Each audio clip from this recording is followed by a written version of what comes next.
తర్వాత నుంచి ఆయన గురించి పాజిటివ్ ప్రచారం చేశారు.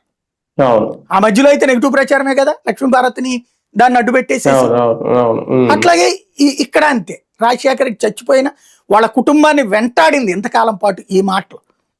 ఇప్పుడు ప్రజలకి ఈ సందర్భంగా ఇవన్నీ బయటకు వచ్చినాయి. అవునా అంతే కదా, దేవుడి లీలా వినోదం అంటే అదేనేమో బేసిక్ గా ఓ రకంగా చెప్పాలంటే. ఇప్పుడు ఇవన్నీ వచ్చినాయి కదా, ఇప్పుడు ఏమంటున్నారు ఇక పటాలు పట్టుకుని వచ్చి తప్పు చేశారు. మీరు షాపుల దగ్గర వ్యాపారం దగ్గర అమ్ముతా ఉంటారు కదా, వాళ్ళు చెప్పులు వేసుకోకుండా అమ్ముతుంటారు పటాలు చేసేటటువంటి వాళ్ళు. లేకపోతే మనం బజార్ వెళ్ళి కొనుక్కొస్తాం ఇంట్లో పూజ చేయడానికి, అప్పుడు చెప్పులు వదిలేసి నడుచుకుంటూ తీసుకొస్తామా? లేదు. మనం అక్కడ పెట్టేటప్పుడు పవిత్రంగా పెడతాం, పూజ చేసుకునేటప్పుడు చెప్పులు ఉండవు, నో డౌట్. దండం పెట్టుకునేటప్పుడు పూజ చేసుకునేటప్పుడు ఉండవు.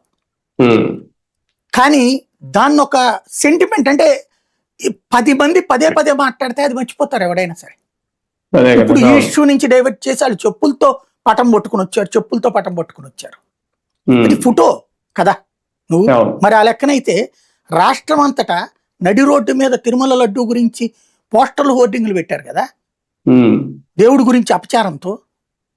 ఏది దాన్ని ఏమంటారు, కమిటీ వ్యతిరేకించాక, కమిటీ తప్పని చెప్పాక